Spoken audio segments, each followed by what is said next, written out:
News নির্ভীকের পক্ষ থেকে সকলকে শুভেচ্ছা, অভিনন্দন, ভালোবাসা জানিয়ে নিউজ নির্ভীকে সকলকে স্বাগত জানাচ্ছি। আপনারা দেখছেন নিউজ নির্ভীক, আর আজ 19শে জুলাই শুক্রবার দেখছেন ঝটপট 10টা খবরের আরও একটা পর্ব। আজ প্রথমেই বড় খবরে থাকছে পড়শি দেশের আন্দোলনের আজ কলকাতায়, বাংলাদেশ দূতাবাস অভিযানের ডাক একাধিক বাম সংগঠনের।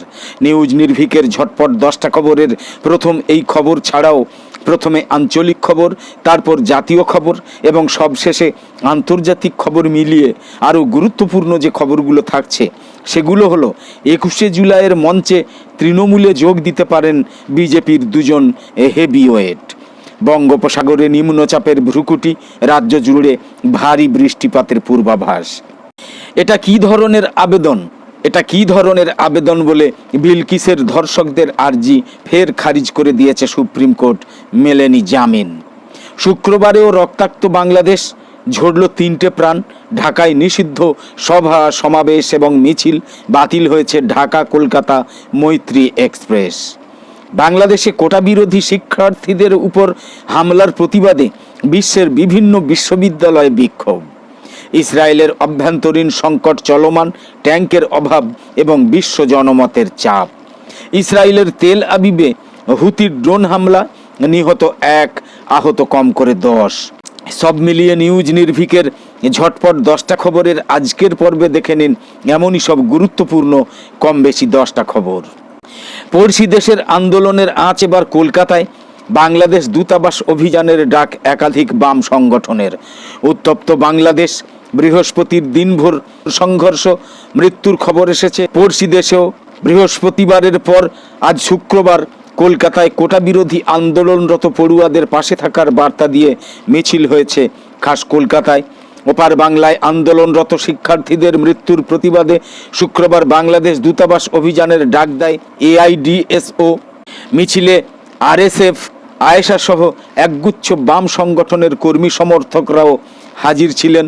সূত্রের খবর, বিক্ষোভ মিছিল শুরু হওয়ার কিছুক্ষণ পরেই একাডেমি অফ ফাইন আর্টসের চত্বর থেকে তাদের আটক করে পুলিশ, নিয়ে যাওয়া হয় লালবাজারে। অন্যদিকে দিল্লির যন্তর মন্তরেও এআইডিএসও বিক্ষোভ দেখিয়েছে এদিন। জানা গিয়েছে সিদ্ধান্ত চূড়ান্ত না হলেও 24শে জুলাই একগুচ্ছ বাম সংগঠন প্রতিবাদ মিছিলের পরিকল্পনা করছে। 21শে জুলাইয়ের মঞ্চে তৃণমূলে যোগ দিতে পারেন বিজেপির 2 হেভিওয়েট। কর্মসূচি তৃণমূলের, কিন্তু 21শে জুলাই নিয়ে বেশি খোঁজ খবর নিচ্ছে বিজেপি। রবিবার তৃণমূলের সমাবেশ মঞ্চে যোগ দিতে পারেন 1 সাংসদ এবং 1 প্রাক্তন সাংসদ সহ বেশ কয়েকজন বিজেপি নেতা।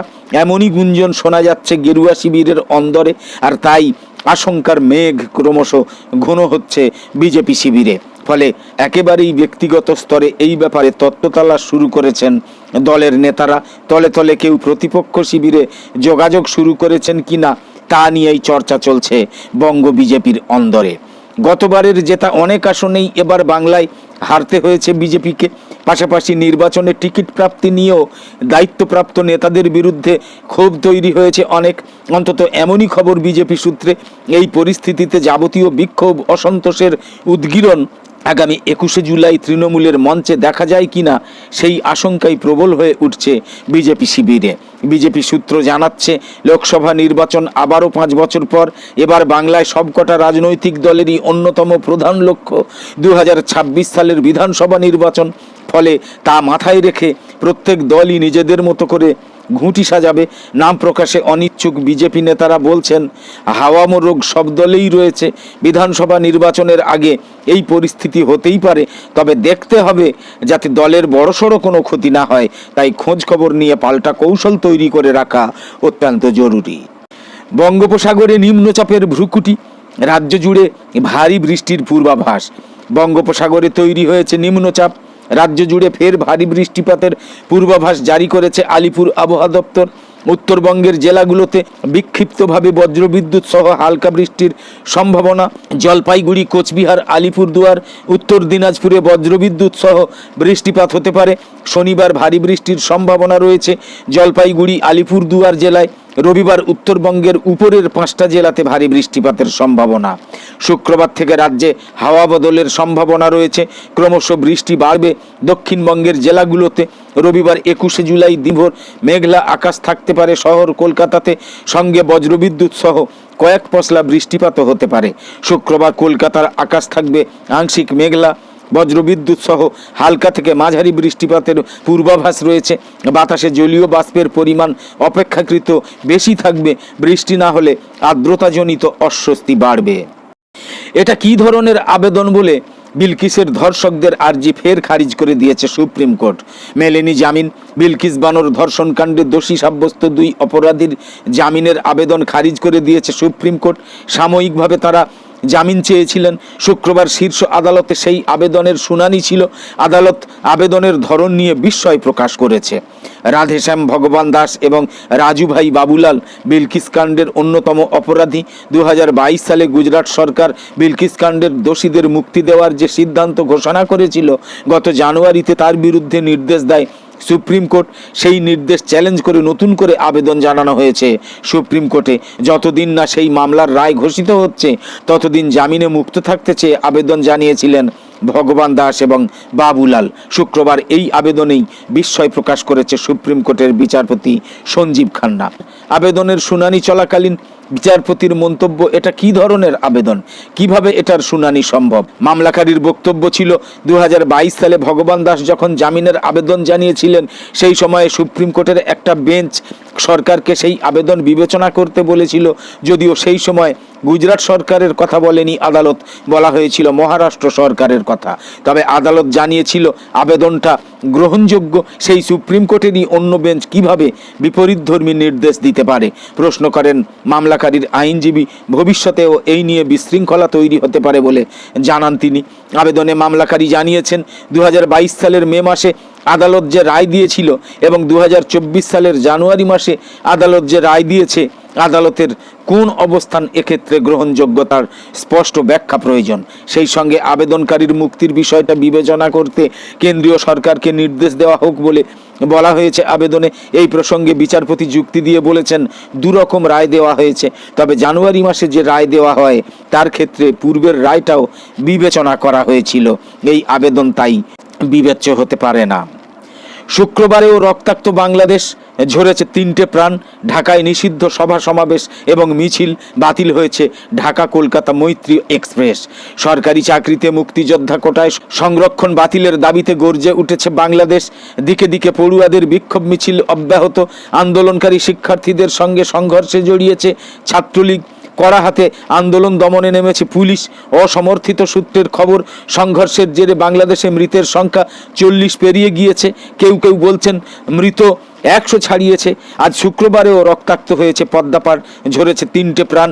রাজধানী ঢাকায় সব ধরনের সভা সমাবেশ এবং মিছিল নিষিদ্ধ ঘোষণা করেছে ঢাকা মেট্রোপলিটন পুলিশ অর্থাৎ ডিএমপি। বাতিল হয়েছে ঢাকা কলকাতা মৈত্রী এক্সপ্রেস। কোটা সংস্কারের দাবিতে আন্দোলনকারী শিক্ষার্থীরা বৃহস্পতিবার ঢাকায় সর্বাত্মক অবরোধ অর্থাৎ কমপ্লিট শাটডাউন কর্মসূচি ঘোষণা করে, যার ফলে ঢাকাসহ সারা দেশ প্রায় অচল হয়ে পড়ে।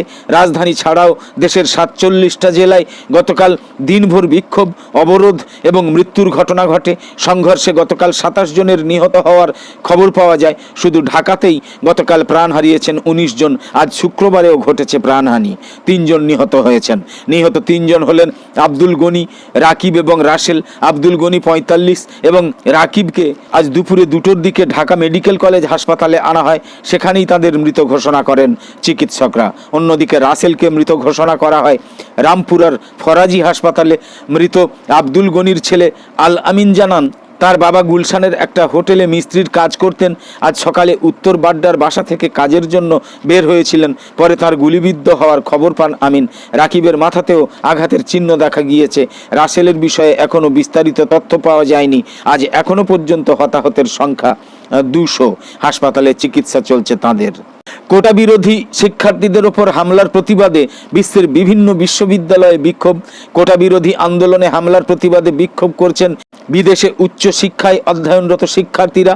বাংলাদেশ জুড়ে কোটা সংস্কারের দাবিতে বিক্ষোভকারী শিক্ষার্থীদের ওপর হামলার তীব্র নিন্দা এবং প্রতিবাদ জানিয়েছেন অস্ট্রেলিয়া, কানাডা এবং জার্মানিতে অধ্যয়নরত বাংলাদেশি শিক্ষার্থীরা। অস্ট্রেলিয়ার সিডনিতে কোটা বিরোধীদের পক্ষে সংহতি জানিয়ে সমাবেশের আয়োজন করে the university of Sydney, university of technology Sydney, Macquarie বিশ্ববিদ্যালয়, জর্জ ব্রাউন ইম্পেরিয়াল কলেজ সহ বিভিন্ন কলেজ।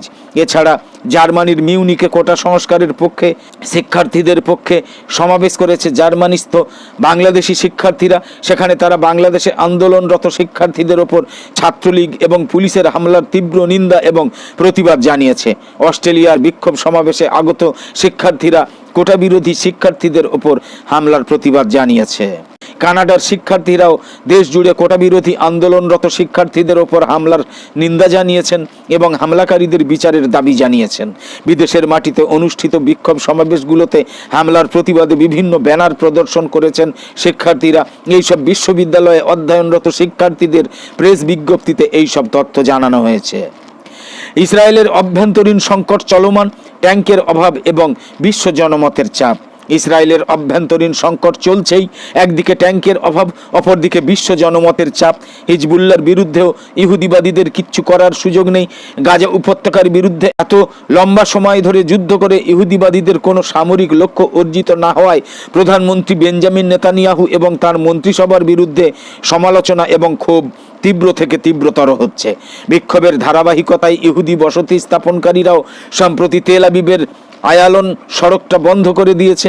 ইহুদিবাদী বিক্ষোভকারীরা বেঞ্জামিন নেতানিয়াহুর মন্ত্রিসভার উৎখাত এবং গাজা উপত্যকা থেকে ইহুদিবাদী বন্দীদের অবিলম্বে ফিরিয়ে আনার দাবি জানিয়েছে। ইসরায়েলের তেল আবিবে হুতির ড্রোন হামলা, নিহত 1, আহত 10। ইয়েমেনের হুতি বিদ্রোহীরা শুক্রবার ভোরে মার্কিন দূতাবাসের কাছে তেল আবিবের কেন্দ্রস্থলে ড্রোন হামলার দায় স্বীকার করেছে। ফিলিস্তিনি জনগণের সঙ্গে সংহতি এবং ইসরায়েলের বিরুদ্ধে নমাজ ধরে চলা যুদ্ধে হুতিরা বারবার ইসরায়েলের দিক ড্রোন এবং ক্ষেপণাস্ত্র হামলা চালিয়েছে, কিন্তু শুক্রবার পর্যন্ত ওই অঞ্চলে বাহিনী মোতায়েন করে ইসরায়েল বা তার পশ্চিমী মিত্ররা হামলা রুখে রেখেছিল।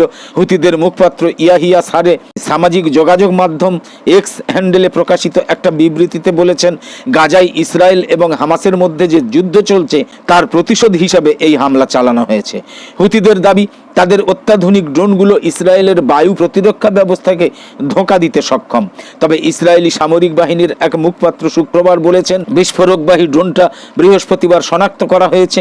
আকাশপথে আক্রমণের আশঙ্কা নিয়ে সামরিক বাহিনীর মূল্যায়নে কোনো পরিবর্তন আসেনি, কারণ ইসরায়েলের প্রতিপক্ষরা কয়েক মাস ধরে এই ধরনের হামলার চেষ্টা করছে বলে জানিয়েছে সামরিক বাহিনী। ইসরায়েলি সামরিক বাহিনী দক্ষিণ লেবাননে তাদের এক বিমান হামলায় হিজবুল্লাহ কমান্ডার ও অন্যান্য উগ্রবাদী নিহত হওয়ার বিষয়টা নিশ্চিত করার কয়েক ঘন্টা পরেই হুতিরা এই হামলা চালায়। একদম শেষে বলি, ব্যতিক্রমী খবরাখবর সহ সব ধরনের ভিডিও এবং লাইভ সম্প্রচার দেখার জন্য অবশ্যই নিউজ নির্ভীকের সঙ্গে থাকুন, নিউজ নির্ভীকে চোখ রাখুন। তো আপাতত শেষ করছি, পরের পর্বে আবার দেখা হবে।